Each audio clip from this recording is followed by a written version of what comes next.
बहुत लोग बोलते हैं कि मैंने फास्टिंग स्टार्ट की और मेरा वेट कम हो गया, या फिर शुगर बैटल कंट्रोल हो रही है। लेकिन जब डायबिटीज पेशेंट ये सुनता है तो एक नेचुरल सवाल आता है, क्या मैं भी फास्टिंग कर सकता हूं? क्या ये मेरे लिए सेफ है, रिस्क फ्री है?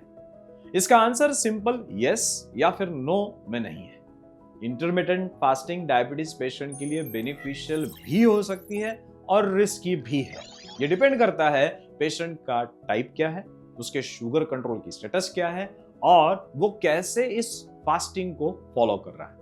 चलो सबसे पहले समझते हैं कि फास्टिंग बॉडी के अंदर क्या क्या करता है। जब आप लॉन्ग गैप देते हो खाने के बीच में तो बॉडी स्टोर्ड एनर्जी को यूज करना शुरू कर देता है। मतलब इंसुलिन लेवल्स नीचे आते हैं और बॉडी के अंदर जमे हुए फैट को ही बर्न करना चालू कर देता है। इसी वजह से इंसुलिन रेजिस्टेंस इंप्रूव होता है, जो टाइप 2 डायबिटीज का मेन रूट कॉज है। एग्जांपल से समझो, अगर कोई पेशेंट दिन भर थोड़ा थोड़ा खाते रहता है, चाय, बिस्कुट, स्नैक्स, शुगर स्पाइक्स, तो आएगी इंसुलिन हमेशा हाई रहेगा क्योंकि आप हर बार खा रहे हो। लेकिन जब आप ईटिंग विंडोज को लिमिट करते हो, जैसे 8 से 10 घंटे का विंडो, बाकी फास्टिंग, तो बॉडी को ब्रेक मिलता है और शुगर कंट्रोल इंप्रूव हो सकता है। इसलिए टाइप 2 डायबिटीज के अर्ली स्टेज में कंट्रोल्ड इंटरमिटेंट फास्टिंग काफी यूजफुल हो सकता है, स्पेशली जब उसके साथ डाइट और लाइफस्टाइल को भी आप इंप्रूव कर रहे हो। लेकिन यहाँ सबसे इंपॉर्टेंट पार्ट है रिस्क।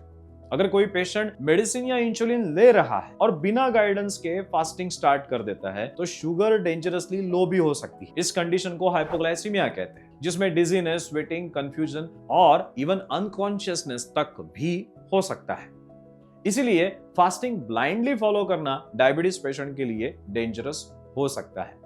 अब टाइप 1 डायबिटीज की बात करें तो यहां सिचुएशन और सेंसिटिव हो जाए, क्योंकि टाइप 1 डायबिटीज ये इंसुलिन डिपेंडेंट होता है। इसलिए फास्टिंग करना जनरली इन पेशेंट में रेकमेंडेड नहीं होता, या सिर्फ स्ट्रिक्ट मेडिकल सुपरविजन में ही ये होना चाहिए। अब एक और कॉमन मिस्टेक समझिए, लोग फास्टिंग तो कर लेते हैं लेकिन ईटिंग विंडो में ओवर ईट कर लेते हैं, heavy carbs, heavy sweets, fried food. ऐसे में फास्टिंग का कोई बेनिफिट नहीं मिलता, बल्कि शुगर स्पाइक्स और ज्यादा बढ़ेगी।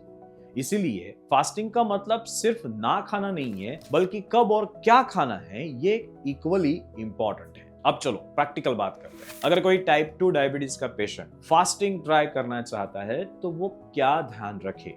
सबसे पहले अपनी करंट शुगर लेवल के कंट्रोल्स को समझो। अगर शुगर ऑलरेडी अनस्टेबल है तो फास्टिंग स्टार्ट करना रिस्की है। दूसरा, मेडिसिन का एडजस्टमेंट जरूरी है, यह डॉक्टर के बिना डिसाइड नहीं करना चाहिए। तीसरा, फास्टिंग ग्रेजुअल होनी चाहिए। Directly long fasting window start करना गलत अप्रोच साबित हो सकता है, और इससे इंपॉर्टेंट बॉडी के सिग्नल्स को सुनना। अगर वीकनेस, डिजीनेस या फिर अनयूजुअल सिम्टम्स आए तो इमीडिएटली ब्रेक करना चाहिए।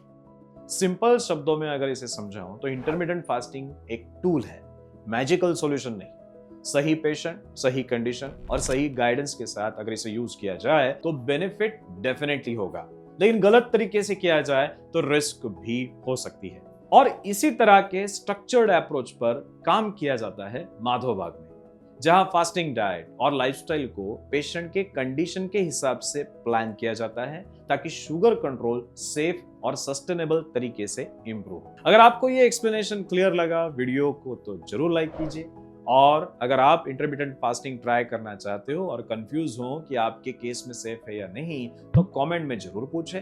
और ऐसे ही प्रैक्टिकल और रियल हेल्थ गाइडेंस के लिए चैनल को सब्सक्राइब करना ना भूलें। धन्यवाद।